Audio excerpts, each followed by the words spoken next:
आता थर्ड इयरचे जे मुलं आहेत ते बहुतेक हा शेवटचाच प्रोग्राम आहे, पण फर्स्ट इयर सेकंड इयरचे जर मुलं आहेत इथे काही तर त्यांच्यासाठी असे अनेक प्रोग्राम भविष्यात होतील, तरी अशा प्रोग्रामचा आपण आवर्जून उल्लेख केला पाहिजे आणि एक चांगला अभियंताच नाही तर एक चांगला माणूस, गोरपाडे सरांनी सांगितल्याप्रमाणे तुमचे विचार कसे आहेत, तुमच्या सोलमध्ये हेल्दी माइंड आहे की नाही, कारण हे सगळ्यात जास्त काउंट करतं. तुमच्या गरिबी श्रीमंतीला काही अर्थ नाही आहे. तुम्ही कसं इतरांशी कसं वागता, दुसऱ्याच्या दुःखात सहभागी होता का करणार आहेत आणि उजागर करणार आहेत. आणि पर्सनॅलिटी जर चांगली असेल तर तुम्हाला हार्डवर्क तर त्याच्यासोबत जाणारच, पण पर्सनॅलिटीमुळे एक अपर एज ज्याला म्हणतो ते आपल्या व्यक्तिमत्वाला मिळते. त्याच्यामुळे या आजच्या कार्यक्रमाला सगळ्यांनी व्यवस्थित ऐकून आपल्या आयुष्यामध्ये परिपूर्णता कशी येईल याबाबत त्याचा वापर करावा अशी मी सगळ्यांना विनंती करतो आणि आयर सरांना विनंती करतो की त्यांनी व्याख्यान सुरू करावं. धन्यवाद.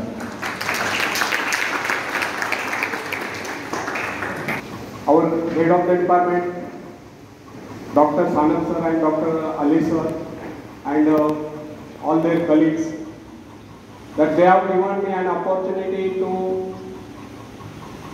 deliver motivational speech to this polytechnic youth. I am introducing myself again. Myself Dattatreya Ahir. I am the retired principal of Government ITI and retired in August 2019. Basically, I am electrical engineer as like you. I have worked as an electrical engineer at Koyna Hydroelectric Project for 2 years, 1 year at Chandrapur Thermal Power Station. Then after I joined Government Technical College and worked as a lecturer for 13 years. Mid between, I appeared to the exams of the Institution of Engineers and passed section and section 3 exams, that is equivalent to degree, and the degree is AMIE. Means I am the associated member. Now I am the member of the Institution of Engineers India. Its head office is at Calcutta. And on that basis, I get selected to FPSC as a principal and worked as a principal for 22 years. Today, I am speaking on self-reliance, means Atmanirbharta. All my motivational speeches to Indian youth, so I am delivering my speech in Hindi.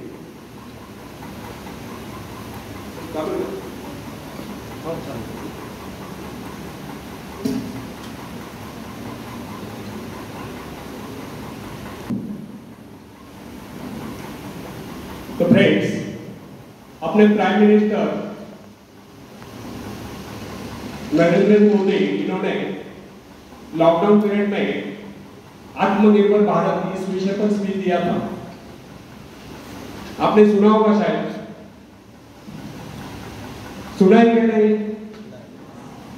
हाँ नहीं, कुछ लोगों ने सुना होना, कुछ लोगों ने नहीं सुना होगा. ठीक है. तो आत्मनिर्भरता का मीनिंग क्या है? व्हाट इज मीनिंग बाय आत्मनिर्भरता? Self reliance, it is the meaning in English. इसका अर्थ क्या है? क्या बनना है हमको? इस पे उस पे डिपेंड न रहकर स्वयं पर डिपेंड बनना, इस पे उस पे निर्भर न रहकर स्वयं निर्भर बनना, इसे ही कहते हैं आत्मनिर्भरता. तो फ्रेंड्स, आत्मनिर्भर बनने की क्षमता वास्तव में हर व्यक्ति में होती है, परंतु बहुत कम लोग ऐसे होते हैं जिन्हें अपने ऊपर पूरा विश्वास हो. दूसरों का सहारा ढूंढना तो उनकी आदत बन जाती है. ये बात हमें कभी नहीं भूलनी चाहिए कि दूसरों के सहारे चलना तो बड़ा आसान है, किंतु इससे हमारी रही सारी शक्ति क्षीण हो जाती है. मस्तिष्क और योग्यता, इनका जितना उपयोग किया जाएगा ये उतने बढ़ेंगे, इनका उतना ही विकास होगा. एक विडंबना है कि अपने आप कुछ करने की बात तो कैसे ही लोगों के मन में आती है. कुछ लोग अपने आप एक ही काम करते रहते हैं और वह है अपने बदनसीबियों का रोना रोना. या दूसरों के आगे रहकर उनके गुणगान करना।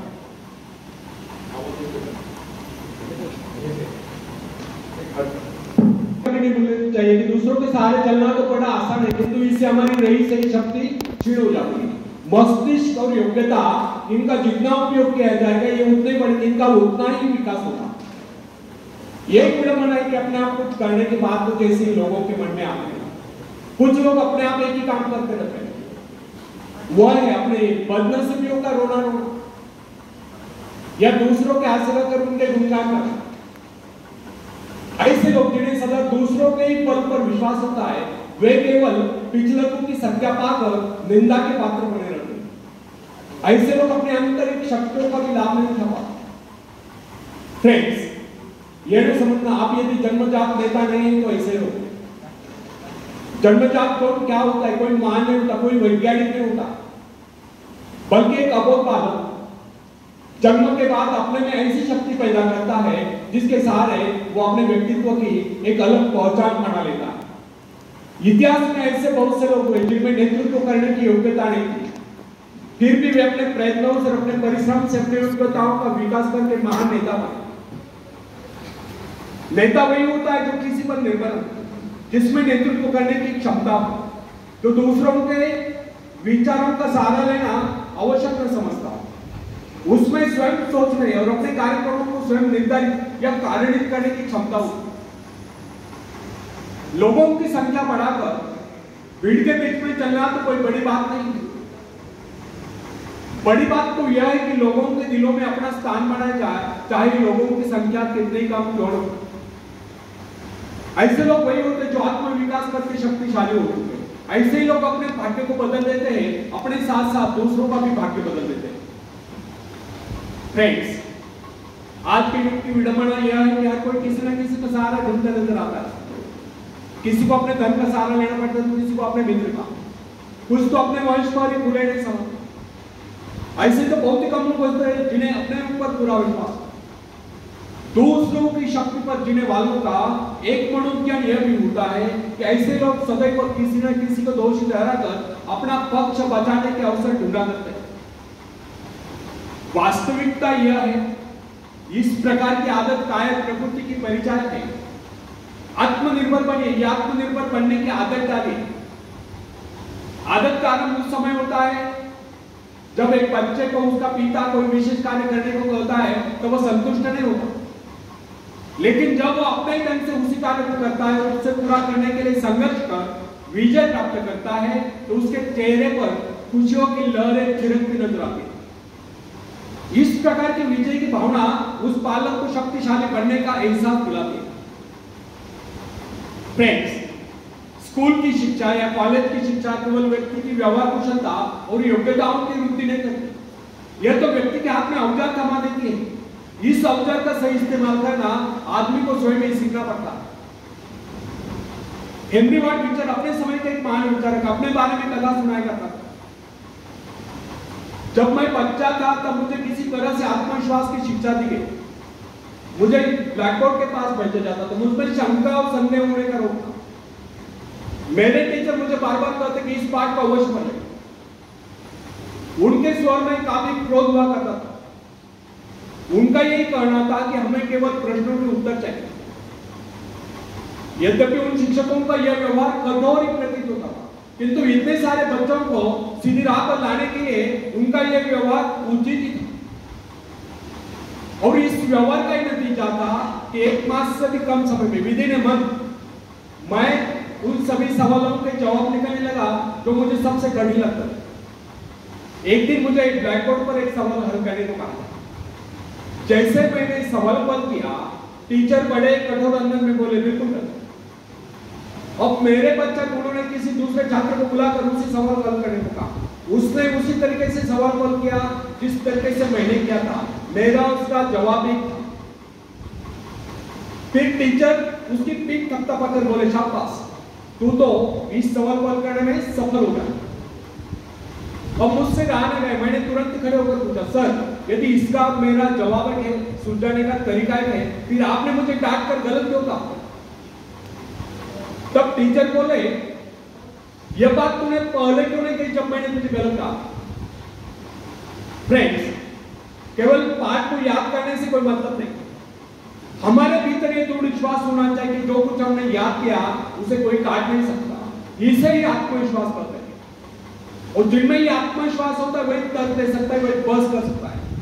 लेकिन जिसे स्वयं अपने ऊपर ही विश्वास हो, वो क्या तर्क करेगा? उसके तो अच्छे कार्यों को भी अगर हमने गलत कहा तो उसे यही समझ लेना होगा, हो सकता है वो गलत हो।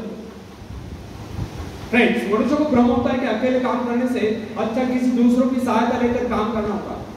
लेकिन अपने ऊपर विश्वास करके पूरी लगन से अगर कार्य को किया जाए, उसमें सफल होने की आशा दोगुनी हो जाती है। हर महत्वाकांक्षा का अर्थ होता है अपनी शक्तियों का परीक्षण करना, लेकिन दूसरों की नकल करना, दूसरों पर निर्भर रहने से व्यक्ति में दुर्बलता ही तो आती है। शक्ति तो हमारे स्वयं के मेहनत करने से आती है।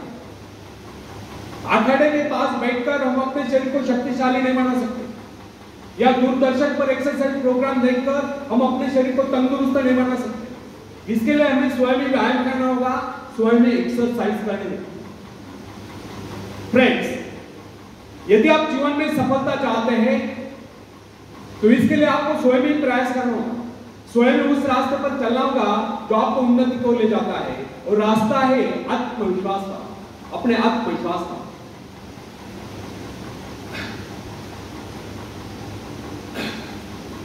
फ्रेंड्स,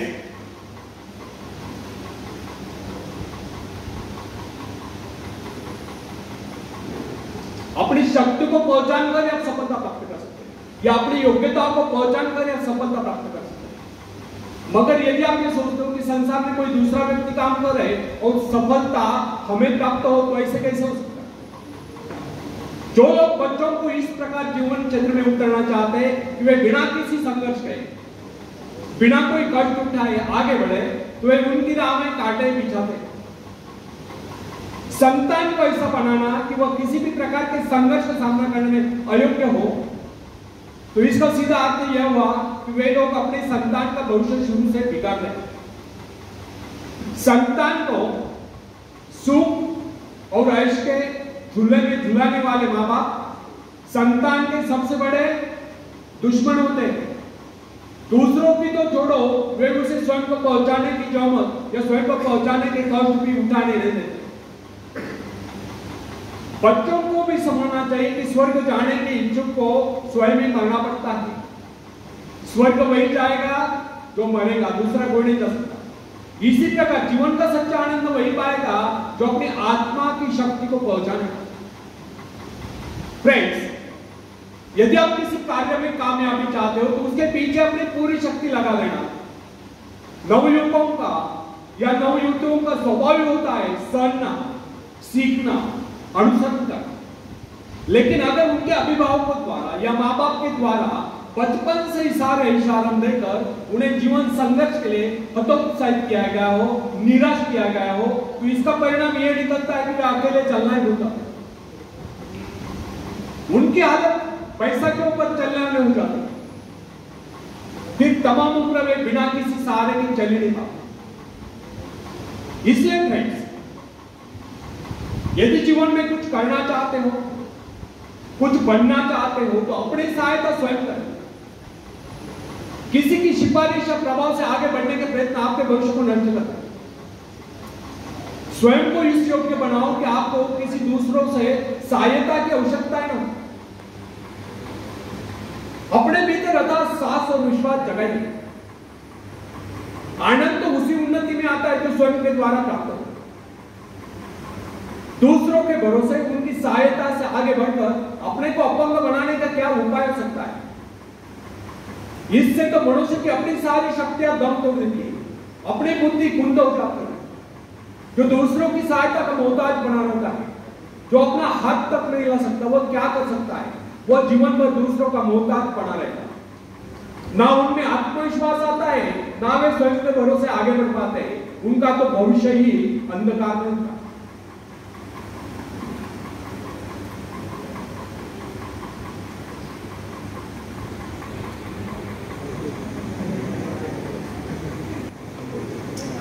मित्रांनो, आपण काजवा बघितलेला आहे। काजवा कसा असतो? चमकतो। आमच्याकडे काजवा महोत्सव होतो। नगर जिल्ह्यामध्ये कुठे माहिती आहे? भंडारदरा. काजवाले इंजिन काय म्हणतात? जुगनू. एक शेर ऐकवतो आणि नंतर पुढे कंटिन्यू करतो. बिना मेहनत के तक तो ताज नहीं होते, बिना मेहनत के तक तो ताज नहीं होते. ढूंढ लेते हैं जुगनू अंधेरे में भी मंजिल, ढूंढ लेते हैं जुगनू अंधेरे में भी मंजिल, क्योंकि वे किसी बाहरी रोशनी के मोहताज नहीं होते, वे स्वयं प्रकाशित होते हैं. धन्यवाद.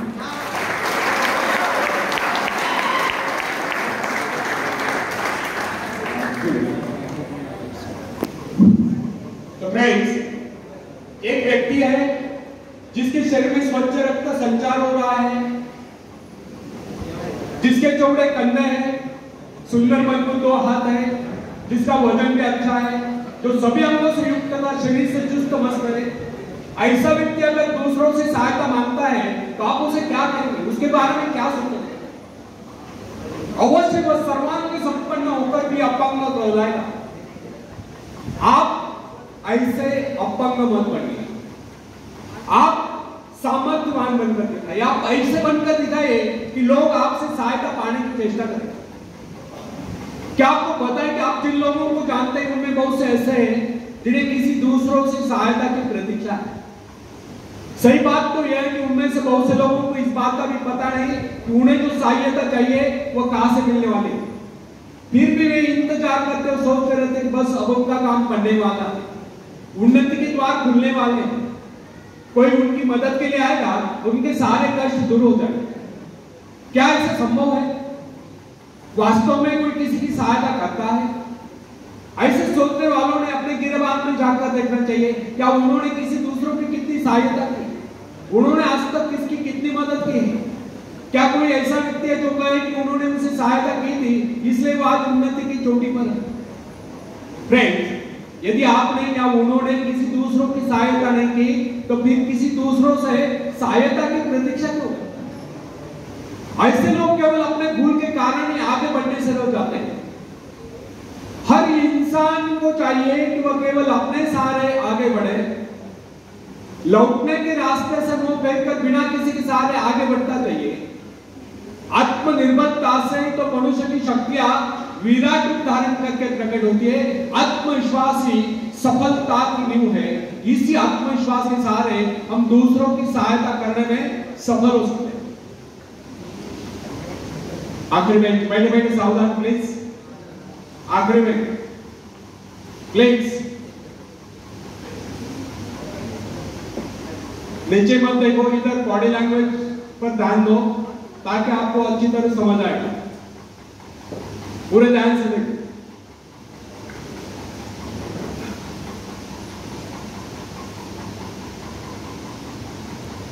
फ्रेंड्स, एक बहुत बड़े प्रबंधक एडमिनिस्ट्रेटर का कहना है, मैं अपने बेटे को ऐसी कंपनी में नियुक्त करना चाहता हूं जहां उसे कठिनाइयों का सामना करना पड़े, क्योंकि इससे उसकी सहन शक्ति और कुशलता विकसित हो.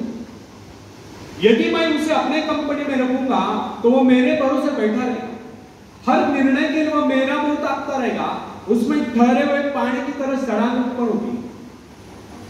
आप सभी जानते हैं कि ठहरे हुए पानी पर मच्छर गुनगुनाते हैं तो बहते हुए पानी पर राजहंस तैरते हैं.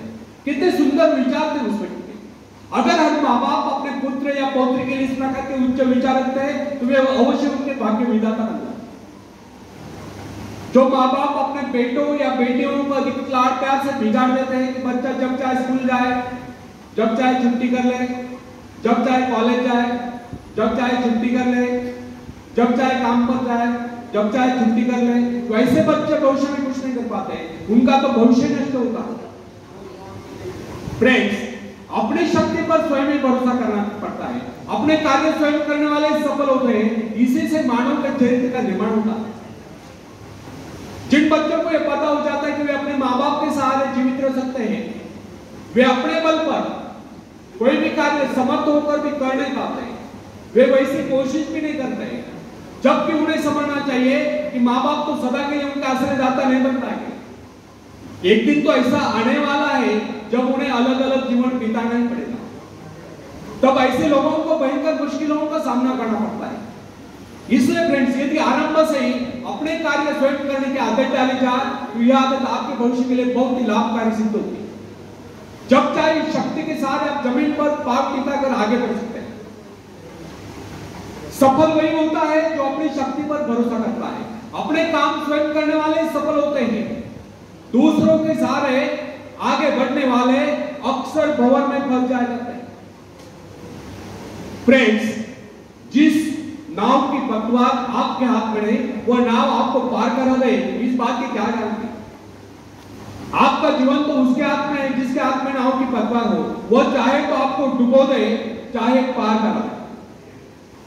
फ्रेंड्स, जब नदी में बाढ़ आती है तब जो साहसी है, जिससे अपनी शक्तियों पर पूरा विश्वास है, वह तो तैरकर उस पार चला जाएगा।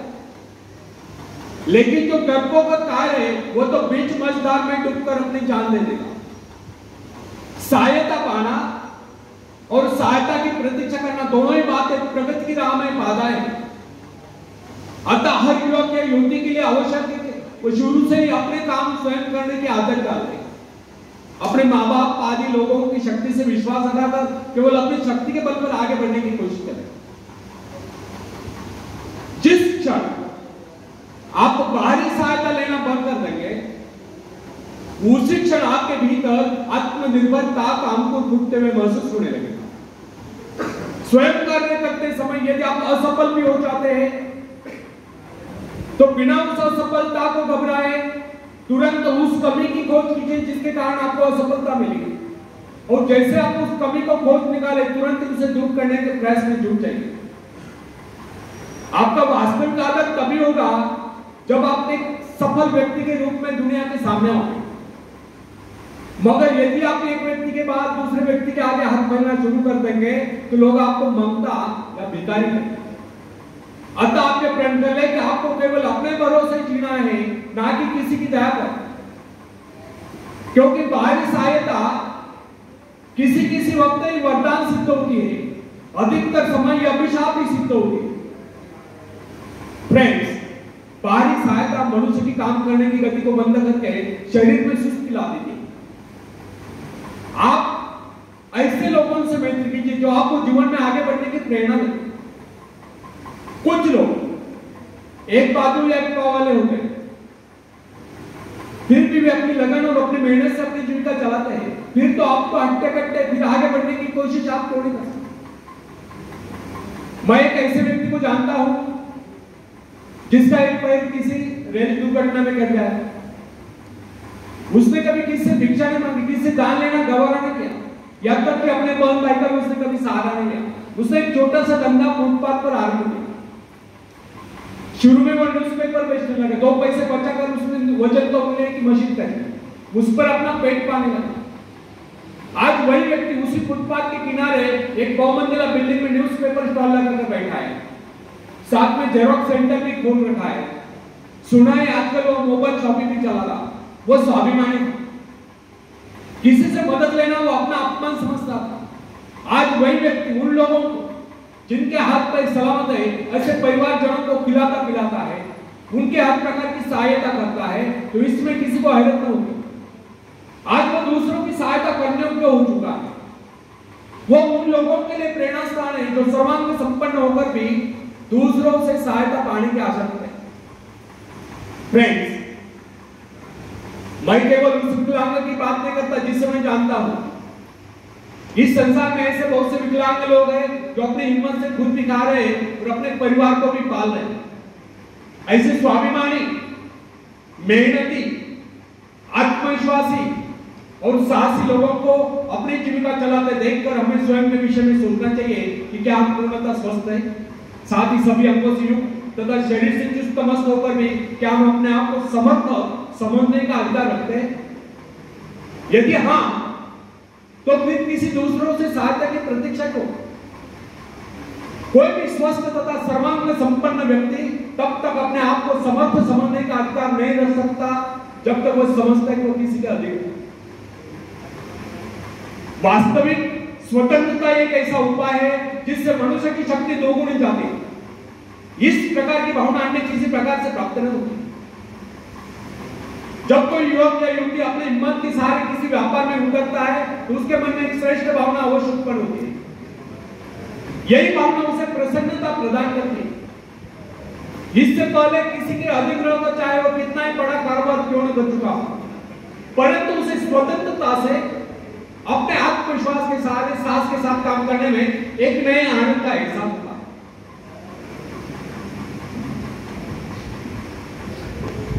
सुनाता हूं।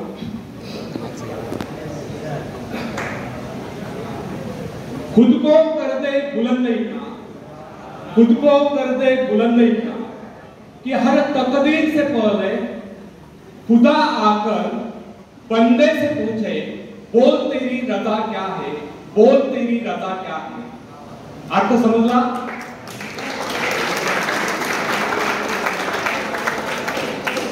स्वतःला एवढं सामर्थ्यशाली बनवा, एवढं शक्तिशाली बनवा की तुमच्या नशिबाच्या आधी देवाने परमेश्वराने विचारलं पाहिजे, बोल वत्सा तुझी काय इच्छा आहे।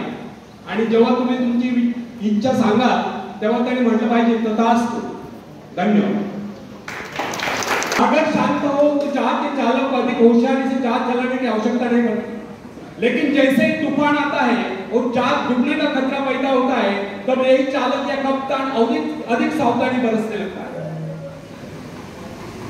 जब जहाज में सवार सभी लोग घबरा रहे होते हैं तब यही कप्तान मुस्कुराता हुआ अपनी संपूर्ण योग्यता को काम में लाता हुआ जहाज को डूबने के संकट से बचाकर सही सलामत ले जाता है। वास्तविक ऐसी योग्यता की परीक्षा दुख और संकट के समय में होती है।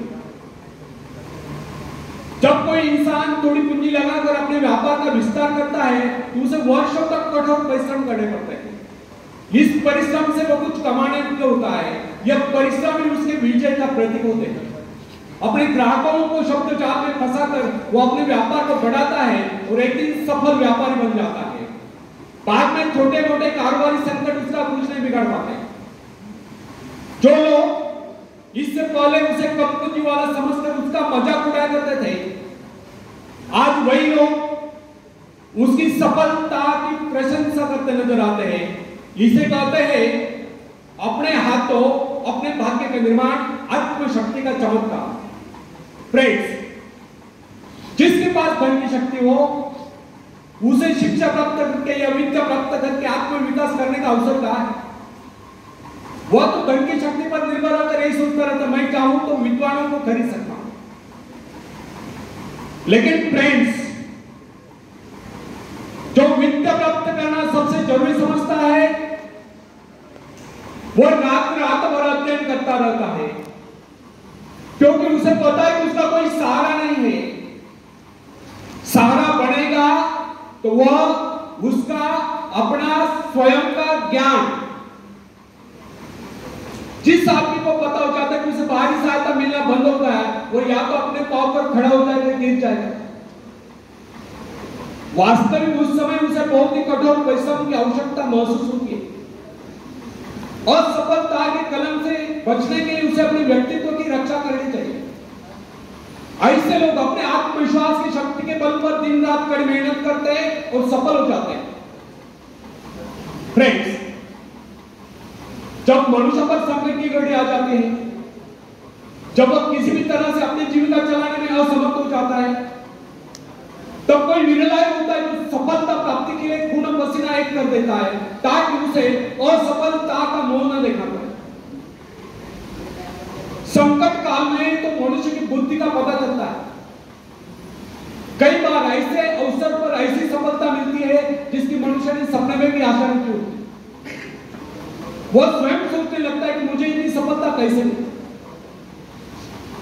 वास्तविक ऐसी शक्ति हर इंसान के भीतर छुपी होती है, परंतु वह उसे पहचान नहीं पाता है। जैसे वह संकटों से गिर जाता है, वैसे यह शक्ति बाहर निकलकर उसकी सहायता करने आ जाती है। जो काम इससे पहले वह असंभव समझ रहा था, वही काम पूरे होने लगते हैं। इसका कारण यह है, जब मनुष्य का जीवन चारों खतरों से गिर जाता है, तब उससे बाहर निकलने के लिए वह हाथ पैर मारना शुरू कर देता है। और इस संघर्ष से उसकी बुद्धि तेज हो जाती है, उसमें प्राकृतिक नैसर्गिक शक्ति आ जाती है। फ्रेंड्स, अपने जरूरतों की पूर्ति के लिए संघर्ष करना हम सभी का कर्तव्य है। संघर्ष से तो हमें सफलता मिलती है।